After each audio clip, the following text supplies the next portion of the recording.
अब देखने वाले हैं एक मलयालम क्राइम थ्रिलर जो इसी साल रिलीज हुई है और इसका नाम है अब्राहम ओस्लर। एक्सप्लेनेशन को सुनने और वीडियो को देखने के बाद आप फुल मूवी जरूर देखना। इसलिए ये बता दूं कि ये मूवी डिज्नी हॉटस्टार पे अवेलेबल है। वीडियो को एंड तक देखिए और लाइक एंड शेयर कीजिए ताकि हमें ऐसी बेहतरीन मूवीज को एक्सप्लेन करने का प्रोत्साहन मिलता रहे। और अगर आप चैनल पर नए हैं तो सब्सक्राइब भी कर दीजिएगा दोस्तों। तो चलिए चलते हैं मूवी के अंदर। मूवी की शुरुआत में एसीपी अब्राहम ओस्लर को दिखाते हैं जो अपनी वाइफ अनीशा और बेटी आशा के साथ रहता है। उसे कॉल आता है कि एक होटल में 2 लोगों का कत्ल हुआ है। अब्राहम तुरंत उसी होटल का निकलता है, पर रास्ते में वो पुलिस स्टेशन को कॉल करके पूछता है कि इतनी रात गए मेरा पर्सनल नंबर तुम लोगों ने किसे दे दिया। पर वो कहते हैं कि सर हमने आपका नंबर किसी को नहीं दिया। अब अब्राहम चौंक जाता है कि फिर मुझे कॉल किसने किया होगा। वो तुरंत घर लौटता है लेकिन घर पर उसकी वाइफ और बेटी होती ही नहीं। लगता है किसी ने उन्हें अगवा कर लिया है। अब्राहम एकदम चौंक कर खड़ा उठता है। ओह, ये उसका एक बुरा सपना था। लेकिन हकीकत यह है कि उसकी पत्नी और बेटी को गायब हुए 3 साल हो चुके हैं और अब तक उनका कुछ पता नहीं चला और इसलिए अब्राहम को ऐसे सपने आते रहते हैं।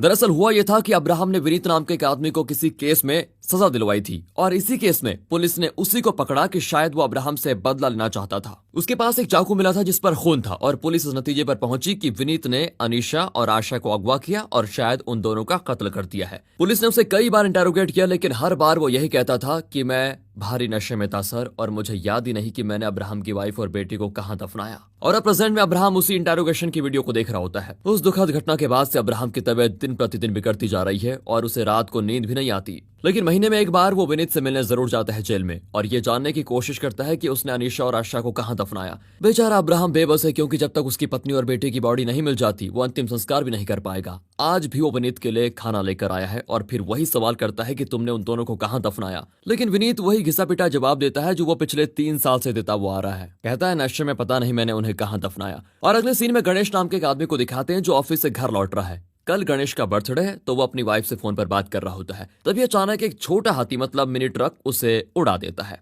फिर एक एम्बुलेंस ड्राइवर को खबर मिलती है तो वो तुरंत स्पॉट पर पहुंचकर गणेश को हॉस्पिटल लेकर जाता है। गणेश के सर पर गहरी चोटाई होती है तो डॉक्टर्स उसे तुरंत ऑपरेशन करने को कहते हैं और वो जरा नॉर्मल हो जाता है। तब डॉक्टर अरुण आकर कहते हैं कि फिक्र करने की जरूरत नहीं है, तुम ठीक हो जाओगे। वैसे तुम्हारा आज बर्थडे है ना, सेलिब्रेशन तो तुम यहीं कर सकते हो। और ये सुनकर गणेश की वाइफ उसके लिए केक लेकर आती है और हॉस्पिटल की नर्सेस को भी सेलिब्रेशन के लिए गणेश के कमरे में बुलाती है। लेकिन वहां किसी ने गणेश का कत्ल कर दिया था। वो बिल्कुल चौंक जाती है और यहाँ पर मूवी का टाइटल अब्राहम ओस्लर डालकर मूवी आगे बढ़ती है। एसीपी अब्राहम वहां कर लाश की जांच करता है। एक चाकू से गणेश के पेट को काटा गया था जिससे उसकी मौत हुई थी। वहां पर एक चिट मिलता है जिस पर कोई वाक्य लिखा हुआ है लेकिन लिखाई में ग्रामर बहुत ही खराब होती है, जैसे कि वाक्य का कोई मतलब ही ना हो। अब्राहम अब हैरान हो जाता है कि एक वाक्य में इतने मिस्टेक्स कौन कर सकता है और वाक्य के अंत में फुल स्टॉप के बदले कॉमा लगा होता है, यानी इसके आगे भी ऐसे कत्ल होने वाले हैं। इस तरह कई एंगल से वो सोचने लग जाता है। फिर वो उसी एम्बुलेंस ड्राइवर से पूछता है कि तुमने यही हॉस्पिटल क्यों चुना गणेश को एडमिट करवाने के लिए, ये बताओ। वो कहता है कि इसी हॉस्पिटल के साथ मेरा टाई है सर, इसीलिए। मतलब जिस आदमी ने एम्बुलेंस ड्राइवर को कॉल किया वो इमरजेंसी नंबर को कॉल करके कोई भी एम्बुलेंस बुला सकता था,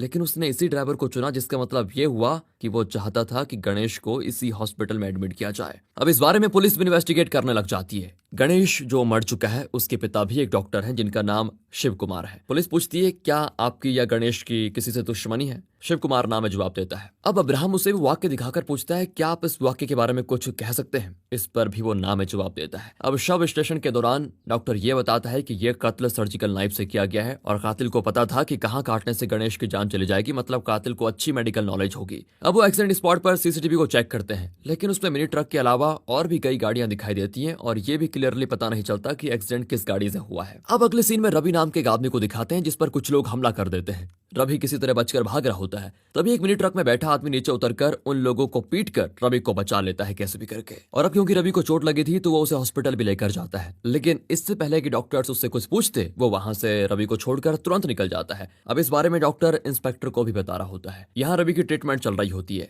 अब देर रात को हॉस्पिटल में एक मिनी ट्रक आता है और उसमें से एक आदमी उतरता है। वो हॉस्पिटल में जाकर रवि को मार डालता है। मतलब हमें दिखाते हैं कि जिसने रवि को बचाया उसी ने उसे मार भी डाला। पहले कत्ल की तरह यहाँ पर भी अब्राहम को एक वाक्य लिखा हुआ मिलता है। वो सीसीटीवी चेक करते हैं तो पता चलता है कि एक आदमी देर रात को हॉस्पिटल के अंदर आया था लेकिन उस वक्त पावर कट थी और वो उसका चेहरा नहीं देख पाते, लेकिन उस आदमी के चलने का ढंग उन्हें साफ दिखता है। अब डॉक्टर बताता है कि जो आदमी रवि को यहाँ पर लेकर आया था उसकी चाल इसी आदमी से मिलती है जिसने उसका कत्ल किया है। फिर अब्राहम इस नतीजे पर पहुंचता है कि जिसने जान बचाई उसी ने कत्ल भी किया होगा। अब वो रवि के घर जाते हैं जहाँ उसकी माँ बताती है कि मेरा पति राघवन एक नंबर का शराबी है और मेरा बेटा रवि, उसके तो इस टाउन में सारे दुश्मन ही दुश्मन है। मतलब वो हर किसी से लड़ता झगड़ता रहता था। अब मीडिया इस केस को लेकर सेंसेशन क्रिएट करने लग जाती है कि दोनों कत्ल एक जैसे हुए हैं, लेकिन पुलिस कुछ भी नहीं कर पाई। ऊपर से अब्राहम पर बहुत प्रेशर पड़ता है कि इस केस को जल्दी से सॉल्व करो। अब अगले सीन में प्रकाश नाम के एक होटल ओनर को दिखाते हैं, जिसके होटल के आगे एक मिनी ट्रक आकर रुकता है। उसमें से एक आदमी उतरता है जिसने हुडी पहना होता है। अब वो अंदर जाकर प्रकाश को लड्डू देकर कुछ बातें करता है। लगता है प्रकाश इसे जानता है। प्रकाश लड्डू खाने लगता है तो वो आदमी चला जाता है और कुछ देर में प्रकाश हो जाता है बेहोश। उसे फिर हॉस्पिटल लेकर जाया जाता है। वहां उसका स्कैन किया जाता है, लेकिन जब वो स्कैन मशीन के अंदर जा ही रहा होता है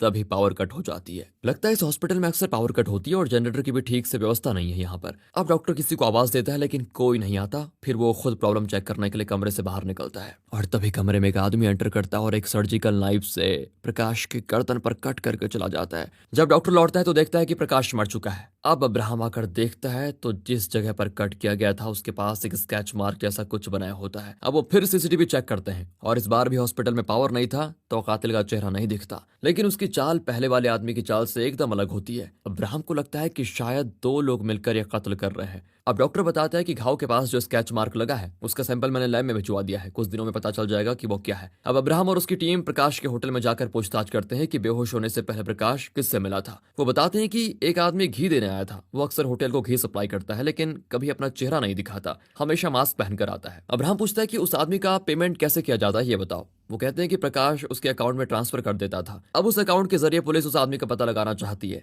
उन्हें पता चल जाता है कि वो अकाउंट अनिश नाम के एक आदमी का है। वो अनिश के घर जाते हैं तो पता चलता है कि अनिश मर चुका है, यानी अनिश का अकाउंट कोई और यूज करके ये काम कर रहा है। तब डॉक्टर अब्राहम को कॉल करके कहता है कि प्रकाश ने जो लड्डू खाया था उसमें एक तरह का नशीला पदार्थ मिला हुआ था जिसकी वजह से वो बेहोश हो गया। और तभी पास से एक पॉलिटिकल मीटिंग चल रही होती है जहां पर एक लेडी इंग्लिश में कुछ कहती है और एक आदमी उसका उल्टा सीधा ट्रांसलेशन कर रहा होता है। ये सुनकर दो पुलिस ऑफिसर्स हंस पड़ते हैं और तब अब्राहम को स्ट्राइक होता है कि लाशों के पास पेपर में जो वाक्य था उसमें भी ऐसी ग्रामर मिस्टेक्स थी, तो ये पॉसिबल है कि कातिल ने किसी दूसरी लैंग्वेज का वाक्य गूगल के जरिए ट्रांसलेट करके उस लेटर में लिखा था, इसलिए उसमें इतनी गलतियां थी। अब पुलिस ढूंढती है कि उस वाक्य का ओरिजिनल किस लैंग्वेज में है। उन्हें पता चल जाता है कि वो लैटिन का एक वाक्य है। इसी बीच एक डॉक्टर उन्हें यह बताता है कि ऐसा वाक्य मैंने यहाँ के सरकारी हॉस्पिटल में देखा है और वो भी एनाटॉमी क्लास में। पुलिस वहां जाती है तो उन्हें वहां पर वो वाक्य लिखा हुआ मिल जाता है। मतलब इस जगह का इन कत्लों से कोई ना कोई संबंध, गहरा संबंध जरूर है। ये सोचकर वो चीफ डॉक्टर से पूछते हैं कि क्या इस क्लास में कोई क्राइम हुआ था, लेकिन वो कहती है कि मैं पिछले 15 साल से यहाँ पर काम करती हूँ लेकिन आज तक ऐसा कोई क्राइम यहाँ नहीं हुआ। अब अब्राहम आखिरी विक्टिम प्रकाश के घर पर जाता है और उसके पिता सेल्वा से मिलता है जो कि एक बिजनेसमैन है। फिर पूछताछ के दौरान अब्राहम वहां रखे हुए कुछ बुक्स को देख रहा होता है। तभी उसको एक मेडिकल से रिलेटेड बुक मिलती है। वो पूछता है कि ये मेडिकल बुक यहाँ किसने खरीदी है, आपने खरीदी है क्या? सेल्वा कहता है कि ये मेरी नहीं है, मेरी एक रिश्तेदार डॉक्टरी कर रही है, वो जब लास्ट बार यहाँ आई थी तो इसे भूल कर चली गई। अब पहला विक्टिम यानी गणेश के एक्सीडेंट को जिन लोगों ने देखा था उनसे पूछताछ की जाती है। इस पूछताछ में ये पता चलता है कि एक्सीडेंट स्पॉट पर एक लॉरी ड्राइवर खड़ा था और किसी से बात कर रहा था। उस लॉरी ड्राइवर का पता लगाकर फिर वो उसे कस्टडी में ले लेते हैं। वो बताता है कि उस रात जब मैं एक्सीडेंट वाली स्पॉट से अपने घर जा रहा था तो मैंने एक मास्क पहने हुए आदमी को देखा था। मैंने पूछा कि क्या कोई मदद चाहिए, तो उस मास्क वाले ने माइक जैसा कोई चीज गले में रखी और फिर कहा कि मैं एम्बुलेंस को कॉल कर दिया है, तुम जाओ। उसकी आवाज बहुत अजीब लग रही थी लेकिन मैं वहां से निकल गया, मुझे और कुछ पता नहीं सर। तब एक पुलिस वाला बताता है कि सर मुझे लगता है वो आदमी थ्रॉट माइक यूज कर रहा था। अगर किसी के गले में कोई प्रॉब्लम हो जिसकी वजह से वो ठीक से आवाज नहीं निकाल पाता तो इस माइक की मदद से धीमी आवाज भी ऑडिबल हो जाती है। क्योंकि जब थ्रॉट कैंसर की वजह से मेरे पिता आवाज नहीं निकाल पाते थे तो इसी डिवाइस के जरिए वो ये कर पाते थे। अब वो पता लगाते हैं कि इस टाउन में लगभग 100 लोग उस डिवाइस को यूज करते हैं। उनमें से इन्हें कृष्णदास नाम के एक आदमी पर होता है शक,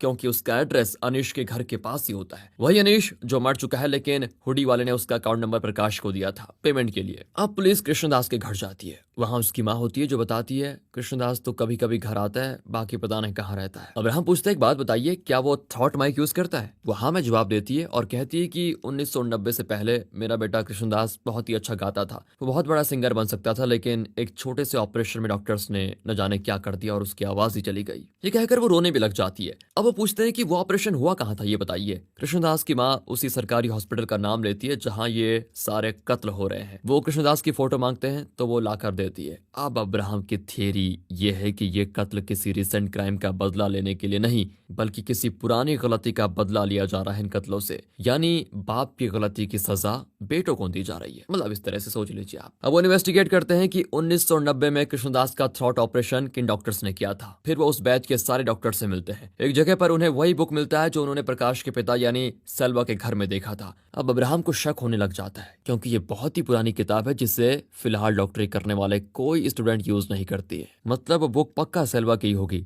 लेकिन वो झूठ बोल रहा था कि मेरी रिश्तेदार डॉक्टरी कर रही है, ये उसकी बुक है। अब वो सेल्वा के बारे में और भी डिटेल्स पता लगाते हैं कि असल में सेल्वा एक पोस्ट ग्रेजुएट मेडिकल स्टूडेंट था जिसने अपनी पढ़ाई अधूरी छोड़ दी थी, और पहले विक्टिम गणेश का पिता शिव कुमार भी उसी बैच का एक डॉक्टर था। यानी सेल्वा और शिव कुमार ने उस वक्त जरूर कोई गलती की थी जिसकी सजा उनके बेटे को दी गई है। अब्राहम उसी बैच के एक और डॉक्टर से पूछताछ करता है तो वो बताता है कि इनके गैंग में 2 और डॉक्टर्स थे जिनका नाम है अलेक्जेंडर और जेवियर। अब अब्राहम समझ जाता है कि कृष्णदास के अगले टारगेट अलेक्जेंडर और जेवियर हो सकते हैं। अब इस केस के बारे में जानकर अलेक्जेंडर बहुत डर जाता है और खुद ही अब्राहम को कॉल करके कहता है कि फिलहाल तो मैं यूएस में हूँ। अब्राहम कहता है जब तक तुम वहां हो, सुरक्षित हो, यहाँ मत आना, यहाँ ना हो तो तुम्हारे लिए अच्छा होगा, ये समझ लो। फिर उस बैच के दूसरे डॉक्टर यानी जेवियर को दिखाते हैं जो कुछ दिनों में एक बुक रिलीज करने जा रहा है। इतना ही नहीं, उसे अपना एक ऑपरेशन करवाना है जिसके सिलसिले में वो एक डॉक्टर से उसी सरकारी हॉस्पिटल में मिलने आता है। जब वो डॉक्टर से मिलकर बाहर निकलता है तो अब्राहम उसे रोककर ये पूछता है, क्या आप कृष्णदास को जानते हैं? ये बताइए। आपको एक बात बता दूं, उससे आपकी जान को खतरा है।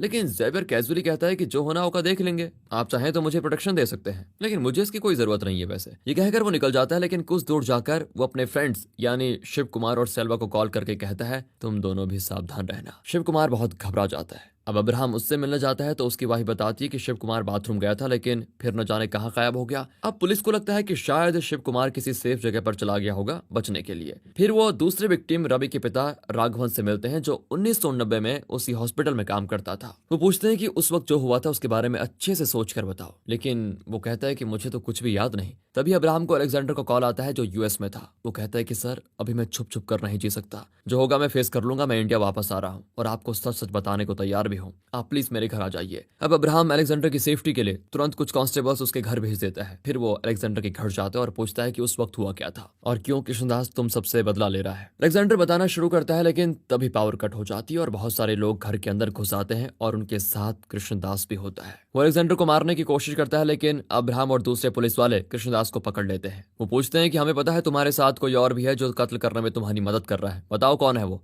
लेकिन कृष्णदास कहता है कि मैं नहीं बताने वाला, पर मैंने जो करने की ठानी है वो तो मैं जरूर करूंगा। अब क्योंकि पुलिस को राघवन से भी कुछ पता नहीं चला तो वो उसकी वाइफ को बुला भेजते हैं। वो बताती है कि सच में मेरे पति को कुछ याद नहीं है। 6 महीने पहले भी एक डॉक्टर ने उन्हें उस घटना के बारे में पूछा था, लेकिन तब भी मेरे पति ने यही कहा कि उन्हें कुछ याद नहीं। अच्छा, पुलिस पूछती है कि एक बात बताओ, वो डॉक्टर था कौन? यहाँ पर हमें उस डॉक्टर का चेहरा दिखाया जाता है जिसने 6 महीने पहले राघवन से पूछताछ की थी, और ये वही डॉक्टर अरुण है जिसने पहले विक्टिम गणेश का इलाज किया था। अब पुलिस राघवन की वाइफ से उस डॉक्टर का हुलिया बताने को कहती है तो वो कुछ डिटेल्स बताती है जो डॉक्टर अरुण से बिल्कुल मैच करती है। इसलिए वो उसे अरुण की फोटो भी दिखाते हैं तो वो कंफर्म कर देती है कि यही वो डॉक्टर है। अब अब्राहम और एक male police officer doctor Arun से मिलने जाते हैं और एक लेडी ऑफिसर को जेवियर की सुरक्षा के लिए हॉस्पिटल भेज देते हैं। यहाँ अब्राहम अरुण को कृष्णदास की फोटो दिखाकर कहता है कि तुम्हारा दोस्त पकड़ा गया है, लेकिन अरुण कहता है सर मैं इसे नहीं जानता। तुम इसे नहीं जानते? अच्छा, तो फिर तुमने राघवन से 1989 बैच ऑफ डॉक्टर्स के बारे में पूछताछ क्यों की? तब वो कुछ बातें रिवील करता है। दरअसल अरुण की एक बड़ी बहन थी जिसका नाम था सुजा। 1990 में सुजा ने खुदकुशी कर ली थी। जब उसके कमरे में अरुण ने चेक किया तो उसे सुजा और उसके बॉयफ्रेंड की फोटो मिली थी। उस बॉयफ्रेंड के बारे में जानने के लिए ही अरुण ने राघवन से पूछताछ की थी, लेकिन राघवन ने उसे कुछ नहीं बताया। फिर अब्राहम उस बॉयफ्रेंड की फोटो मांगता है और तब हॉस्पिटल में ही एक आदमी जेवियर के कमरे में घुस जाता है। जैसे डॉक्टर आता है तो वहां पर जेवियर नहीं होता। लगता है किसी दूसरे रास्ते से कोई जेवियर को लेकर चला गया है। यहाँ अरुण सुजा और उसके बॉयफ्रेंड की फोटो दिखाता है, लेकिन उसमें बॉयफ्रेंड का चेहरा ही नहीं दिखता। पर अब्राहम अंदाजा लगा लेता है कि वो बॉयफ्रेंड जरूर अलेक्जेंडर ही रहा होगा। लेकिन जिस आदमी ने अलेक्जेंडर के नाम से हमें कुछ बताने की कोशिश की थी वो अलेक्जेंडर नहीं हो सकता, वो कोई फेक था। और अब हमें असली अलेक्जेंडर को दिखाते हैं जिसने जेवियर को हॉस्पिटल से अगवा किया और उसको एक जगह पर लेकर गया। अब वो एक मार्कर जैसी चीज से जेवियर के शरीर पर मार्क करता है और वहां चाकू से काट देता है। वो जेवियर से कहता है कि कुछ सेकंड्स में तुम्हारी जान चली जाएगी। इतने में अब्राहम वहां पर पहुंच जाता है और अलेक्जेंडर को आखिरकार पकड़ ही लेता है। जेवियर को तुरंत हॉस्पिटल ले जाया जाता है और अलेक्जेंडर को स्टेशन में ले जाकर कैमरे के सामने बिठा देते हैं। फिर अब्राहम उससे ये पूछता है कि तुमने और कृष्णदास ने मिलकर ये कत्ल क्यों किए? तब अलेक्जेंडर पूरा फ्लैशबैक बताता है। मेडिकल कॉलेज के नए बैच में सुजा नाम की एक लड़की आई थी। शिव कुमार ने उसे देखते प्रपोज भी कर लिया था, लेकिन सुजा शिव कुमार को इग्नोर करके चली गई। शिव कुमार, सेल्विया, जेवियर, और अलेक्जेंडर ये चारों बैचमेट्स बेस्ट फ्रेंड्स थे और एक ही कमरे में रहते थे। एक दिन एक आदमी घायल हालत में हॉस्पिटल आया और तब जेवियर उसे ट्रीटमेंट देने लगा। उसने कह दिया कि बिना स्कैन किए हम कुछ नहीं करेंगे, लेकिन तब अलेक्जेंडर आया और उसने कहा कि इसमें स्कैन करने की जरूरत ही नहीं है। कहकर उसने उस आदमी की ट्रीटमेंट की और कुछ ही देर में उस आदमी की जान बचा ली। इस वजह से उस आदमी के रिश्तेदार अलेक्जेंडर की खूब प्रशंसा करते थे। तब चीफ डॉक्टर जेवियर को डांटता है कि अलेक्जेंडर की तरह प्रेजेंस ऑफ माइंड नहीं है तुम्हारे पास, तो मेडिकल कॉलेज क्यों आ गए। इसी वजह से जेवियर को अलेक्जेंडर पर बहुत गुस्सा आया। एक दिन एनाटॉमी क्लास में अलेक्जेंडर ने सुजा को देखा और वो उसे बहुत अच्छी लगी। लाइब्रेरी में वो सुजा के सामने बैठकर उसके सामने एक डेयरी मिल्क चॉकलेट रख दी। वो प्रार्थना करने लगा कि ये बस चॉकलेट उठा ले, लेकिन बहुत देर के बाद भी सुजा चॉकलेट को टच नहीं करती। अलेक्जेंडर सोचता है कि लगता है ये ना बोलेगी और ये कहकर वो चॉकलेट उठाने वाला होता है, तो सुजा हंसकर कह देती है कि उसे रहने दो, मैं बाद में ले लूंगी। अब अलेक्जेंडर शर्माकर वहां से निकल जाता है। वाह क्या जमाना था यार उस समय, जब एक डेयरी मिल्क से लव शुरू हो जाता था और फिर इनकी लव स्टोरी भी शुरू हो जाती है। इन दोनों को क्लोज होते हुए देख शिव कुमार को बहुत जलन होने लगी, क्योंकि वो खुद सुजा को पसंद करता था। उस वक्त कृष्णदास एक स्कूल स्टूडेंट था जो कि बहुत ही अच्छा सिंगर था, लेकिन एक दिन उसके गले में कोई प्रॉब्लम हो जाती है और वो डॉक्टर के पास जाता है। वो कृष्णदास को सरकारी हॉस्पिटल के चीफ डॉक्टर से मिलने को कहता है और यहाँ इन चारों डॉक्टर्स के बैच में सेल्विया हमेशा नशा करता रहता था। एक दिन अलेक्जेंडर उसे नशा करते हुए देख लेता है। सेल्विया उससे विनती करता है कि प्लीज चीफ डॉक्टर को कुछ मत बताओ, मेरा करियर खराब हो जाएगा, लेकिन अलेक्जेंडर नहीं माना और उसने चीफ डॉक्टर को बता दिया। इसी वजह से सेल्विया की पढ़ाई बीच में रुक गई और वो अलेक्जेंडर को अपना दुश्मन मानने लगा। फिर कृष्णदास चीफ डॉक्टर से मिलने आया तो डॉक्टर बताते हैं कि ये छोटा सा ऑपरेशन है, तुम जल्दी ठीक हो जाओगे। और क्योंकि ये माइनर ऑपरेशन है तो वो जेवियर और अलेक्जेंडर को ये ऑपरेशन करने के लिए कहते हैं। ऑपरेशन से पहले कृष्णदास बहुत डरा हुआ था, लेकिन अलेक्जेंडर उसे हिम्मत देता है और उसे एक गाना गाने के लिए कहता है जिससे कृष्णदास को डर ना लगे और वो खुशी खुशी ऑपरेशन करने के लिए तैयार हो जाता है। फिर अब्राहम एनाटॉमी क्लास में आता है, जहां वो और सुजा अक्सर मिला करते थे और इनकी मीटिंग्स के दौरान कोई अंदर ना आ जाए इसकी जिम्मेदारी थी राघवन की। इस काम के लिए अलेक्जेंडर राघवन को कुछ पैसे भी देता था। तब एक आदमी हॉस्पिटल में आता है जिसने दूध समझकर पिघला हुआ रबर पी लिया था। अब उसका पूरा पेट साफ करना पड़ेगा। तो चीफ डॉक्टर पूछता है कि इस वक्त कौन सा डॉक्टर फ्री है। शिव कुमार कहता है कि जेवियर इस वक्त फ्री होगा। तो चीफ कहता है कि उसे इस आदमी का पेट साफ करने को कह दो। अब शिव कुमार जेवियर को लेने चला जाता है तो जेवियर कहता है कि चीफ डॉक्टर अलेक्जेंडर को तो बड़े बड़े प्रोसीजर्स और बड़ी बड़ी सर्जरी करने को देते हैं, लेकिन हमें ऐसे छोटे मोटे प्रोसीजर्स करने को देते हैं। और वैसे भी कृष्णदास का ऑपरेशन मुझे और अलेक्जेंडर को ही करना है ना, और मैं अलेक्जेंडर को अब ऐसा सबक सिखाऊंगा कि वो जिंदगी भर याद रखेगा। ये सोचकर जेवियर अलेक्जेंडर के साथ ऑपरेशन थिएटर में जाता है। वो ठान लेता है कि कृष्णदास के ऑपरेशन में वो कुछ गड़बड़ी करेगा और सारा इल्जाम जाएगा अलेक्जेंडर पर। अलेक्जेंडर तो ठीक से ऑपरेशन कर रहा होता है, लेकिन जेवियर उसमें कुछ कॉम्प्लिकेशंस कर देता है, जिसकी वजह से कृष्णदास का लार्नेक्स यानी कि गले का वॉइस बॉक्स हो जाता है खराब और उसकी आवाज ही चली जाती है। कृष्णदास बेचारा बहुत रोता है कि अब आवाज के बिना मैं कैसे गाऊंगा, मेरा करियर खराब हो गया। अब चीफ डॉक्टर अलेक्जेंडर और जेवियर दोनों को ही सस्पेंड कर देते हैं। अब सेल्वा, शिव कुमार और जेवियर फैसला करते हैं कि किसी तरह अलेक्जेंडर को रास्ते से हटाना होगा, क्योंकि हमारी तीनों की सारी मुसीबत की जड़ वही है। एक दिन राघवन अलेक्जेंडर से ये कहता है कि एनाटॉमी क्लास में सुजा तुम्हारा इंतजार कर रही है, जाओ जाकर मिल लो। अलेक्जेंडर भी वहां पर जाता है, लेकिन वहां सुजा नहीं, उसके 3 दोस्त बैठे होते हैं जो अब अलेक्जेंडर के दुश्मन बन चुके थे। तीनों मिलकर अलेक्जेंडर को बहुत टॉर्चर करते हैं और जबरदस्ती उसे शराब पिला भी देते हैं। जाते वक्त तीनों राघवन को पैसे देकर जाते हैं। राघवन को होता तो सब कुछ याद है, लेकिन वो इस मामले में फंसना नहीं चाहता था, इसलिए झूठ बोलता रहा कि मुझे कुछ याद नहीं है। अब तीनों अलेक्जेंडर को ड्राइव सीट पर बैठाकर खुद भी कार में बैठ जाते हैं। फिर ऐसी सेटिंग करते हैं जैसे कि अलेक्जेंडर नशे की हालत में गाड़ी चलाया और इनका एक्सीडेंट हो गया। वो खुद को भी छोटी मोटी चोट पहुंचा लेते हैं, लेकिन अलेक्जेंडर कोमा में चला जाता है। 2 महीने अलेक्जेंडर जिंदा लाश की तरह पड़ा रहा। डॉक्टर कहते हैं कि अब ये जिंदा नहीं बचेगा, इसलिए हम इसका लाइफ सपोर्ट हटाने वाले हैं। ये सुनकर सुजा की जीने की चाह खत्म हो गई और वो सामने से आती हुई बस के नीचे गिरकर अपनी जान दे देती है। इसी बीच अलेक्जेंडर को जरा होश आता है और सुजा के खुदकुशी की खबर सुनकर उसकी आंखों से आंसू निकल आते हैं। वो सुजा के बिना अपनी जिंदगी को सोच भी नहीं सकता था। जब अलेक्जेंडर बिल्कुल ठीक हो जाता है तो वो अक्सर सुजा की कब्र पर जाकर वहां पर बैठकर रो देता है। उसके बाद वो उन घटनाओं को भूल सा गया था। कई साल के बाद अलेक्जेंडर एक टीवी प्रोग्राम में कृष्णदास को देखता है, जो अपने अपने ऑपरेशन के बारे में और उसमें डॉक्टर्स ने जो गलती की उसके बारे में बताता है और कहता है कि एक ऑपरेशन ने मेरी जिंदगी बर्बाद करके रख दी। होस्ट कहती है कि कृष्णदास आज एक फेमस सिंगर होता, एक मेडिकल केयरलेसनेस की वजह से आज वो बोल भी नहीं पा रहा। ये सब सुनकर अलेक्जेंडर को बहुत गुस्सा आता है। उसे सारी बातें याद आ जाती है। वो उन डॉक्टर्स यानी अपने फ्रेंड से अब बदला लेने की सोच लेता है। फिर वो कृष्णदास से मिलने जाता है और दोनों मिलकर प्लान ये करते हैं कि जिन डॉक्टर्स ने ये किया था अगर उन्हें मार डाला तो शायद उन्हें उतना दर्द नहीं होगा, लेकिन अगर उनके बच्चों को मारा तब उन्हें ज्यादा दर्द होगा। इसीलिए इन दोनों ने सेल्वा, राघवन और शिव कुमार के बेटे को मार डाला। लेकिन ज़ेवियर के मामले में कृष्णदास चाहता था कि डायरेक्टली उसे मार दिया जाए, ना कि उसके बच्चों को। इसीलिए इन्होंने ज़ेवियर को मारने की कोशिश की थी। इस तरह सब कुछ बताकर अलेक्जेंडर कहता है कि मैं आखिरी बार ज़ेवियर से मिलना चाहता हूँ। अब्राहम ज़ेवियर को बताता है तो वो भी मिलने के लिए मान जाता है। अब अलेक्जेंडर और ज़ेवियर आमने सामने बैठे होते हैं। ज़ेवियर जानता है कि यहाँ सब कुछ रिकॉर्ड हो रहा है, इसलिए वो कहता है कि अलेक्जेंडर जो कुछ कह रहा है वो सब झूठ है। उस वक्त ऐसा कुछ भी नहीं हुआ था। इस पर अलेक्जेंडर कहता है कि तुम इतनी आसानी से नहीं बताओगे ना, तुम्हें अपने गुनाह की सजा जरूर मिलेगी, याद रखना। पर ज़ेवियर उसकी बात को अहमियत देता ही नहीं और अब्राहम को धन्यवाद करके चला जाता है, क्योंकि अब्राहम ने उसकी जान बचाई थी। लेकिन अब्राहम कहता है कि अगर न्याय भी कोई चीज है तो तुम्हें मौत जरूर आएगी। लेकिन ज़ेवियर उसकी बात को भी इग्नोर करके चला जाता है और सीधे अपने बुक रिलीज फंक्शन में पहुंच जाता है अपनी बुक के बारे में बात करने के लिए। वहां वो बहुत कुछ कह रहा होता है। अब्राहम भी उसी फंक्शन में आया होता है और तब उसे डॉक्टर कॉल करके कहता है विक्टिम्स के शरीर में उन्हें जो खरोंच या मार्क जैसा मिला था, दरअसल वो एक तरह का बैक्टीरिया है जिसे घाव के पास लगाया गया था। वो इतना खतरनाक बैक्टीरिया है कि शरीर के अंदर जाने से वो विक्टिम को धीरे धीरे मार डालता है। उस बैक्टीरिया से इन्फेक्ट हुआ इंसान ज्यादा से ज्यादा 8 दिन जिंदा रहेगा, उससे ज्यादा नहीं। और तब दिखाते हैं कि ज़ेवियर जोर से खांसने लगता है। असल में ज़ेवियर के शरीर में कट करने से पहले अलेक्जेंडर ने उसके हाथ पर वो मार्क डाला जो कि बैक्टीरिया से बना था। धीरे धीरे बैक्टीरिया घाव के जरिए शरीर में फैलने लग जाता है और शायद अब ज़ेवियर का आखिरी दिन आ गया है। इसलिए अलेक्जेंडर ने उससे कहा था कि अपने गुनाह की सजा तुम जरूर भुगतोगे। इतने में खांसते खांसते वो वहीं पर दम तोड़ देता है, यानी ज़ेवियर। यहाँ अरुण अपनी बड़ी बहन की खुदकुशी का कारण जानकर बहुत रोता है। दूसरी ओर सेल्वा की असलियत जानकर उसकी पत्नी उसे छोड़कर चली जाती है। वहां शिव कुमार जो कि घर से गायब हो गया था, उसने पश्चाताप के मारे खुदकुशी कर ली। इतने दिन अब्राहम को नींद नहीं आती थी, लेकिन इस केस को सॉल्व करने के बाद उस दिन अब्राहम चैन की नींद सोता है। अब अगले दिन अब्राहम फिर विनीत से मिलने जाता है जेल में, तो वहां वो अलेक्जेंडर और कृष्णदास को देखता है। तब अलेक्जेंडर उसे बताता है कि बोन रेसिड्यू चेक करो। अब्राहम की समझ में नहीं आता कि ये क्या बोल रहा है, लेकिन तब उसको एक विजन दिखता है जिसमें एक चाकू से मांस काटा जा रहा है। अब अब्राहम को अपनी पत्नी और बेटे के केस में कुछ सोचता है। वो खाना लेकर विनीत से मिलना चाहता है। विनीत से बात करते हुए अब्राहम सोच में पड़ जाता है कि जब पुलिस ने विनीत को पकड़ा तो उसके पास चाकू मिला था जिस पर खून लगा था और इसी के आधार पर उसे अरेस्ट करके जेल में रखा गया था। लेकिन उस चाकू में